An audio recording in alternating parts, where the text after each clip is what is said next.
എറണാകുളം ചോറ്റാനിക്കരയിൽ അടച്ചിട്ട വീട്ടിലെ ഫ്രിഡ്ജിനുള്ളിൽ നിന്ന് കണ്ടെത്തിയ മനുഷ്യന്റെ തലയോട്ടിക്കും അസ്ഥികൾക്കും 20 വർഷത്തിലേറെ പഴക്കമുണ്ടെന്ന നിഗമനം.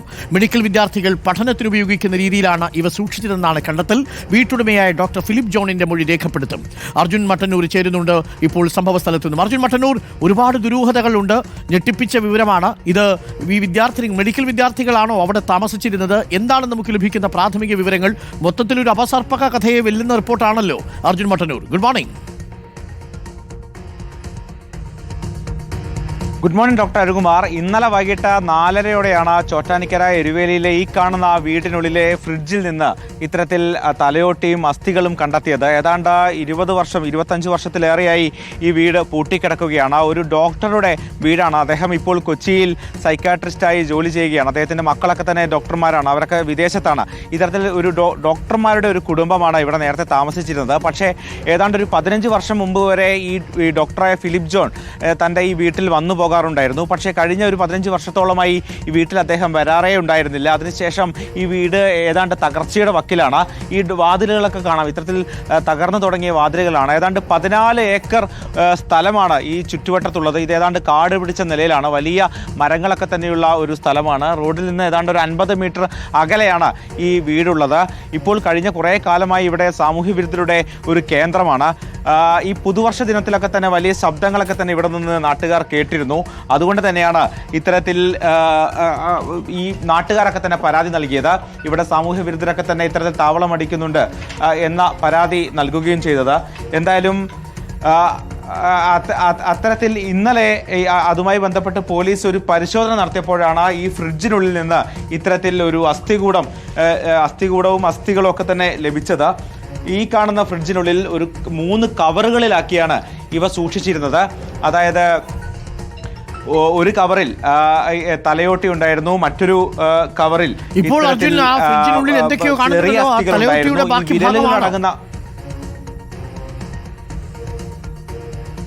അരുൺകുമാർ. എന്തായാലും ഇവിടെയുള്ള തലയോട്ടിയും അസ്ഥികളും ഒക്കെ തന്നെ പോലീസ് കൊണ്ടുപോയിട്ടുണ്ട്. ഇന്നലെ വൈകിട്ട് ഏതാണ്ട് 5 മണിയോടെ പോലീസ് എത്തി ഇവയൊക്കെ തന്നെ ഇവിടെ നിന്ന് മാറ്റിയിട്ടുണ്ട്.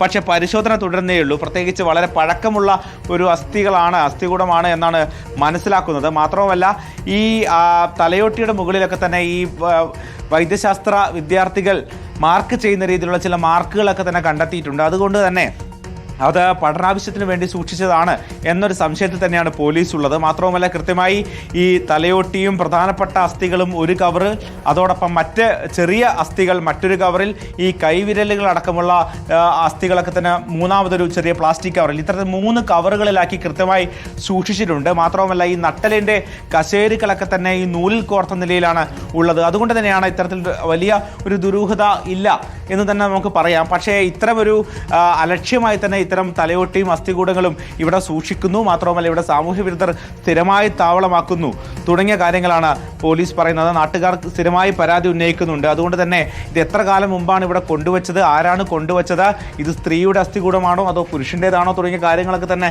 കണ്ടെത്തേണ്ടിയിരിക്കുന്നു. പക്ഷേ പൊതുവെ ആളുകൾക്ക് വലിയ തോതിൽ ദുരൂഹത തോന്നാവുന്ന ഒരു ഇടമാണ്. പ്രത്യേകിച്ച് ആളുകൾ അധികം കടന്നു വരാത്ത ഒരു മേഖല, കാട് പിടിച്ച ഒരിടം, അവിടെ ഒറ്റപ്പെട്ട് നിൽക്കുന്ന ഒരു വീട്. ഈ വീടിനുള്ളിലെ ഫ്രിഡ്ജിനുള്ളിൽ കവറുകളിലാക്കിയാണ് ഈ അസ്ഥികൂടവും മറ്റും കണ്ടെത്തിയത്. എന്തായാലും ചോറ്റാനിക്കര പോലീസ് ഇപ്പോൾ ഈ അസ്ഥികൂടമൊക്കെ തന്നെ കൊണ്ടുപോയിട്ടുണ്ട്. അത് വിദഗ്ധ പരിശോധനയ്ക്കായി അയക്കാൻ തീരുമാനിച്ചിട്ടുണ്ട്. അതോടൊപ്പം തന്നെ ഇന്ന് ഈ ഡോക്ടറായ ഫിലിപ്പ് ജോണിൻ്റെ മൊഴി ഇന്ന് ചോറ്റാനിക്കര പോലീസ് വിശദമായി തന്നെ രേഖപ്പെടുത്തും. നമുക്ക് ഈ വീട് കാണാം. വളരെ പഴക്കമുള്ള, അന്നത്തെ കാലത്തെ ഏറ്റവും ആഡംബരമുള്ള ഒരു വീടായിരുന്നു. അത് പിന്നീട് ആൾതാമസമില്ലാതായി അത്തരത്തിൽ ഉപയോഗശൂന്യമായി കിടക്കുകയായിരുന്നു. കഴിഞ്ഞ 30 വർഷത്തോളമായി ഈ വീട് അടഞ്ഞു കിടക്കുകയാണ് എന്നാണ് പ്രദേശവാസികൾ പറയുന്നത്. അരുൺകുമാർ, ഈ ഡോക്ടർ ഫിലിപ്പ് ജോൺ ഇപ്പോൾ വൈറ്റിലയിൽ സൈക്കാട്രിസ്റ്റായി ജോലി ചെയ്യുകയാണ്. അദ്ദേഹം അവിടെ തന്നെ സെറ്റിൽഡായി കഴിയുകയാണ്. ഈ ഭാഗത്തേക്ക്, ചോറ്റാനിക്കര ഭാഗത്തേക്കോ ഈ വീട്ടിലേക്കോ അദ്ദേഹം കഴിഞ്ഞ 10 വർഷത്തോളമായി വരാറില്ല എന്നാണ് അദ്ദേഹം പറയുന്നത്. എന്തായാലും പോലീസ് ഇന്നലെ പ്രാഥമികമായി അദ്ദേഹത്തിന്റെ വിവരങ്ങൾ ശേഖരിച്ചിരുന്നു. ഇത്തരമൊരു തലയോട്ടിയും അത്തരത്തിലൊരു നീക്കവും നടത്തിയിട്ടില്ല. അദ്ദേഹം പറയുന്നത് ഈ വീട് പൂർണ്ണമായും പൊളിച്ച ശേഷം ഇവിടെ ഒരു ആശുപത്രി കെട്ടിടം പണിയാൻ തനിക്ക് പദ്ധതി ഉണ്ടായിരുന്നു. പക്ഷെ അതിൻ്റെ കാര്യങ്ങളുമായി ബന്ധപ്പെട്ട ആലോചന നടന്നിരുന്നെങ്കിൽ പോലും അത് വൈകുകയായിരുന്നു എന്നാണ് ഈ ഡോക്ടർ ഫിലിപ്പ് ജോൺ പറയുന്നത്. എന്തായാലും ഉടൻ തന്നെ അത്തരമൊരു നീക്കത്തിലേക്ക് കടക്കുമെന്ന് അദ്ദേഹം പറയുന്നുണ്ട്. പക്ഷെ കഴിഞ്ഞ ഒരു 10-15 വർഷത്തോളമായി അദ്ദേഹത്തിന്റെ കുടുംബാംഗങ്ങൾ ആരും തന്നെ ഇങ്ങോട്ടേക്ക് വരാറുണ്ടായിരുന്നില്ല. അതാണ് ഇത്രയും വലിയ ഇന്നലെ അദ്ദേഹത്തിന്റെ പ്രശ്നങ്ങളൊന്നും ഇല്ലല്ലോ അർജുൻ. ഈ വീടിന് അത്തരത്തിലൊരു യാതൊരു നിയമപ്രശ്നവുമില്ല. ഏതാണ്ട് 14 ഏക്കർ ഭൂമി, വലിയ മരങ്ങളടക്കമുള്ള ഒരു കാട് നിറഞ്ഞ പ്രദേശം, അതിന് നടുവിൽ ഒരു പഴയ ഒരു വീട്. എന്നാൽ പഴയ ഒരു 10-30 വർഷം മുമ്പ് ഒരു ആഡംബര വീട് എന്ന് തന്നെ വേണമെങ്കിൽ നമുക്ക് പറയാം. ഇത് ഉപയോഗശൂന്യമായതുകൊണ്ട് മാത്രമാണ് ഇത്തരത്തിൽ തകർന്ന അവസ്ഥയിലേക്ക് ഈ വീട് മാറിയത്. ഇതിൽ എല്ലാ സൗകര്യങ്ങളും ഉണ്ട്, എല്ലാ സൗകര്യങ്ങളും നേരത്തെ ഇവിടെ ഉണ്ടായിരുന്നു. ആ കാലത്ത് തന്നെ ഇതെല്ലാം തന്നെ ഉണ്ടായിരുന്നു.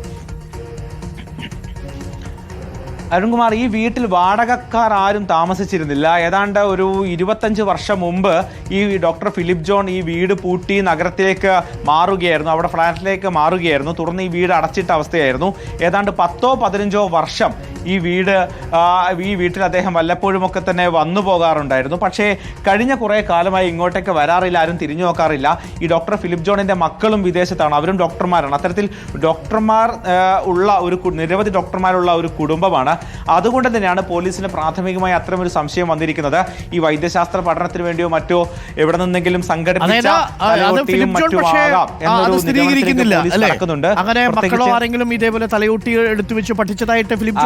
അദ്ദേഹം ആദ്യഘട്ടത്തിൽ എന്തായാലും അത് സ്ഥിരീകരിക്കുന്നില്ല. തന്റെ ഓർമ്മയിൽ അത്തരം ഒരു സംഭവം ഇല്ല എന്നാണ് അദ്ദേഹം ഇന്നലെ പോലീസിന് നൽകിയ മൊഴി. എന്തായാലും വിശദമായി ഇന്ന് മൊഴി രേഖപ്പെടുത്തേണ്ടതുണ്ട്. അങ്ങനെയാണെങ്കിൽ തന്നെ അതും പ്രശ്നമാണ് അരുൺകുമാർ. പ്രത്യേകിച്ച് ഇത്തരത്തിൽ അസ്ഥികൂടവും തലയോട്ടിയും ഒക്കെ തന്നെ ഇത്തരത്തിൽ അലക്ഷ്യമായി സൂക്ഷിക്കാനും അത് കൈകാര്യം ചെയ്യാനും സാധാരണ രീതിയിൽ സാധിക്കില്ല. മാത്രവുമല്ല, അത് പഠനത്തിന് ശേഷം ഇത്തരത്തിൽ സ്വകാര്യ ആവശ്യത്തിന് വേണ്ടി കൊണ്ടുപോകാനും ചില പരിമിതികളുണ്ട്. അത്തരം കാര്യങ്ങളൊക്കെ തന്നെ പരിശോധിക്കേണ്ടിയിരിക്കുന്നു. പക്ഷേ ഈ അസ്ഥികൂടം പ്രാഥമികമായി പരിശോധിച്ചപ്പോൾ ഇന്നലെ വന്ന ഫോറൻസിക് ഡോക്ടർമാരൊക്കെ തന്നെ പറയുന്നത് ഈ തലയോട്ടിയുടെ മുകളിൽ ഇത്തരത്തിൽ അടയാളങ്ങളുണ്ട്. മാർക്ക് ചെയ്ത വൈദ്യശാസ്ത്ര പഠനത്തിന് വേണ്ടി പഠിപ്പിക്കുമ്പോൾ ഏത് തരത്തിലാണോ മാർക്ക് ചെയ്യുക ആ തരത്തിലുള്ള ചില മാർക്കുകൾ അതിൻ്റെ മുകളിൽ കാണാനുണ്ട്. മാത്രവുമല്ല, ഈ നട്ടലിൻ്റെ കശേരുക്കൽ അതൊരു നൂലിൽ കോർത്ത നിലയിലാണ്. മാത്രമല്ല, കൃത്യമായി മെഡിക്കൽ വിദ്യാർത്ഥികൾ ചെയ്യുന്നതുപോലെ അതിൻ്റെ പ്രാധാന്യം അനുസരിച്ച് ഓരോ അസ്ഥികളും ഓരോ കവറുകളിലാക്കി തന്നെ സൂക്ഷിച്ചിട്ടുണ്ട്. ഇതെല്ലാം കണ്ടുകൊണ്ടാണ് ഇത്തരത്തിൽ വൈദ്യശാസ്ത്ര പഠനത്തിനായിട്ടായിരിക്കാം ഇത് കൊണ്ടുവച്ചിട്ടുണ്ടാവുക എന്നൊരു നിഗമനത്തിലേക്ക് പോലീസ് കടക്കുന്നത്. പക്ഷേ ഇത്തരത്തിൽ നിരവധി ആളുകൾ ഇവിടെ വന്നു പോകുന്ന ഇടമാണ്. പൊതുവെ വലിയ ജനവാസ മേഖലയല്ല, തൊട്ടടുത്ത് വീടുകളുണ്ടെങ്കിൽ പോലും പല വീടുകളും അടച്ചിട്ട നിലയിലാണ്. ഈ പുതുവർഷ ദിനത്തിൽ ഡിസംബർ 31 രാത്രി ഇവിടെ നിന്ന് വലിയ ശബ്ദവും ബഹളവും ഒക്കെ തന്നെ നാട്ടുകാർ കേട്ടിരുന്നു. അതിനെ തുടർന്നാണ് നാട്ടുകാർ പോലീസിൽ പരാതിയുമായി എത്തിയത്. ഇതിന് പിന്നാലെയാണ് ഇന്നലെ പോലീസ് ഈ സ്ഥലത്തെത്തി ഈ വീടിനുള്ളിൽ കയറി പരിശോധന നടത്തിയത്. അത്തരത്തിൽ ഒരു ഫ്രിഡ്ജ് കണ്ടു. സ്വാഭാവികമായും ഒരു എഴുതുന്നത് രാജേഷ് KS, ഇദ്ദേഹം ഒരു വളരെ പ്രശസ്തനായ സൈക്കാട്രിസ്റ്റാണ്. കൊച്ചി വൈറ്റിലയിലാണ് താങ്കൾ പറഞ്ഞതുപോലെ.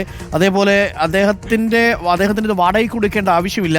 അദ്ദേഹത്തിൻ്റെ മകൻ സൈക്കാട്രിസ്റ്റാണ്, മകൾ ന്യൂറോളജിസ്റ്റാണ് എന്നുകൂടിയാണ് പറയുന്നത്. അപ്പോൾ മകനും മകളും, ഒരാൾ സൈക്കാട്രിസ്റ്റും ഒരാൾ ന്യൂറോളജിസ്റ്റുമാണെന്നൊരു പ്രേക്ഷകനാണ് പറയുന്നത്. അപ്പോൾ ഇവർ വിദേശത്തുമാണ്. അപ്പോൾ വാടകയ്ക്ക് കൊടുക്കേണ്ട ആവശ്യം സ്വാഭാവികമായിട്ടും ഇല്ല. പക്ഷേ ആ പ്രോപ്പർട്ടിയൊക്കെ നശിച്ചുപോയി. പക്ഷേ അതൊന്നുമല്ല, നമ്മുടെ കൺസേൺ ആ വീട്ടിലെ ഫ്രിഡ്ജിനുള്ളിൽ ഇരുന്ന തലയൂട്ടി ആരുടേതാണ്.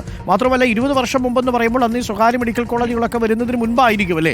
അതെങ്കിലും സ്വകാര്യ മെഡിക്കൽ കോളേജൊക്കെ വരുന്ന സമയമായിരിക്കും. ഇവരൊക്കെ പഠിച്ചിട്ടുണ്ടാവുക ഒരു പക്ഷേ സർക്കാർ കോളേജിലുമായിരിക്കും. അവിടെ നിന്നൊന്നും ഈ തലയൂട്ടി ഇങ്ങനെ പുറത്തു കൊണ്ടുപോകാൻ അനുവദിക്കുകയുമില്ല. അങ്ങനെയാണെങ്കിൽ തന്നെ ആ തലയൂട്ടി ആരുടേതാണ്? 20 വർഷം പഴക്കമുണ്ടെന്നാണ് ഇപ്പോൾ കണ്ടെത്തിയിരിക്കുന്നത് അല്ലേ അർജുൻ? അതൊരു പ്രാഥമിക നിഗമനം മാത്രമാണ് അരുൺകുമാർ. ഏതാണ് നല്ല പഴക്കം ഈ അസ്ഥികൂടത്തിനുണ്ട്. സ്വാഭാവികമായും 20 വർഷത്തിലേറെ പഴക്കമുണ്ട് എന്ന് തന്നെയാണ് പോലീസിന്റെ ഒരു നിഗമനം. ഇത് എവിടെ നിന്നാണ് കൊണ്ടുവന്നത്, ഇത് സ്ത്രീയുടേതാണോ പുരുഷൻ്റേതാണോ തുടങ്ങിയ കാര്യങ്ങളൊക്കെ തന്നെ കണ്ടെത്തേണ്ടിയിരിക്കുന്നു. വിശദമായ ഒരു പരിശോധന തന്നെ നടത്തേണ്ടിയിരിക്കുന്നു. പക്ഷേ പ്രാഥമികമായ ഒരു നിഗമനം മാത്രമാണ്. നേരത്തെ അരുൺകുമാർ പറഞ്ഞതുപോലെ ഈ ഡോക്ടർ ഫിലിപ്പ് ജോൺ വൈറ്റിലയിൽ ഒരു സൈക്കാട്രിസ്റ്റായി ജോലി ചെയ്യുകയാണ്. അദ്ദേഹത്തിൻ്റെ മക്കൾ അവർ രണ്ടുപേരും ഡോക്ടർമാരാണ്. അവർ വിദേശത്ത് ജോലി ചെയ്യുകയാണ്. അത്തരത്തിൽ ഇങ്ങോട്ടേക്ക് അദ്ദേഹത്തിന് എന്തായാലും കുറേ കാലമായി ഇങ്ങോട്ടേക്ക് വരാനോ ഈ വീട് നോക്കാനോ സാധിക്കാറില്ല എന്നാണ് പറയുന്നത്. അതുകൊണ്ട് തന്നെയാണ് ഇത്തരത്തിൽ അലക്ഷ്യമായി ഈ വീട് കിടന്നതും അതിനുശേഷം സാമൂഹ്യ വിരുദ്ധരടക്കം ഇത് താവളമാക്കിയതും. ഇതിൻ്റെ വാതിലുകളൊക്കെ തന്നെ നമുക്ക് കാണാം. ഈ വാതിലുകളൊക്കെ തന്നെ ഏതാണ്ട് തകർന്ന നിലയിലാണ്. ഈ വാതിലുകളൊക്കെ തന്നെ തകർത്ത് എളുപ്പത്തിൽ അകത്തേക്ക് കയറുകയും അകത്ത് ഈ സാമൂഹ്യ വിരുദ്ധരടക്കം സ്ഥിരമായി രാത്രി ഇവിടെ വരികയും ഒക്കെ ചെയ്യാറുണ്ട്. ഇവിടുത്തെ കൗൺസിലറൊക്കെ തന്നെ പറഞ്ഞത് ഈ വീട്ടിൽ പരിശോധന നടത്തുമ്പോൾ പോലും ഇത്തരത്തിൽ മയക്കുമരുന്ന് ഉപയോഗത്തിൻ്റെതോ മറ്റോ സൂചനകൾ ലഭിക്കുമെന്ന് മാത്രമേ പ്രതീക്ഷിച്ചിരുന്നുള്ളൂ. അല്ലാതെ ഇത്തരത്തിൽ തലയോട്ടിയും അസ്ഥികൂടങ്ങളും ഒക്കെ തന്നെ ലഭിക്കുമെന്ന് ഒരിക്കൽ പോലും അവർ പ്രതീക്ഷിച്ചിരുന്നില്ല. എന്തായാലും വലിയൊരു ഞെട്ടലാണ് ഇന്നലെ ഈ ചോറ്റാനിക്കര എരുവേലി മേഖലയിൽ ആളുകൾക്കുണ്ടായത്. എന്തായാലും ഇപ്പോൾ അത്തരം ഒരു സാഹചര്യം, അത്തരം ഒരു പേടിക്കേണ്ട സാഹചര്യം ഇല്ല എന്നാണ് പോലീസിൽ നിന്ന് ഉണ്ടോ ഇല്ലയോ എന്നുള്ളതിന് വരും ദിവസങ്ങളിൽ അറിയാം. അതായത് ഡോക്ടർ ഫിലിപ്പ് ജോൺ ഇനി അത് ഉണ്ടെന്ന് പറഞ്ഞാലും കുഴപ്പമാവും, ഇല്ലെന്ന് പറഞ്ഞാലും കുഴപ്പമാവും. എന്തായാലും പോലീസ് അത് അന്വേഷിക്കട്ടെ. അങ്ങനെ തലയൂട്ടിയും അസ്ഥിയും ഒന്നും നമുക്ക് എടുത്ത് പഠിക്കാൻ കഴിയില്ലല്ലോ. പ്ലാസ്റ്റിക്കും ഫൈബറും കൊണ്ട് ഉണ്ടാക്കാം എന്നല്ലാതെ ഒറിജിനൽ തലയൂട്ടിയാണ് എന്നാണ് മനസ്സിലാക്കുന്നത്. അപ്പോൾ എന്താണ് അതിൽ സംഭവിച്ചത് എന്നുള്ളത് പോലീസ് അതിൻ്റെ ചുരുളഴിക്കട്ടെ. ഇത്രയും വലിയൊരു പ്രോപ്പർട്ടി അതിങ്ങനെ പഴയി പോവുകയും ചെയ്യുന്നുണ്ട്. ചോറ്റാനിക്കരയിലാണ്.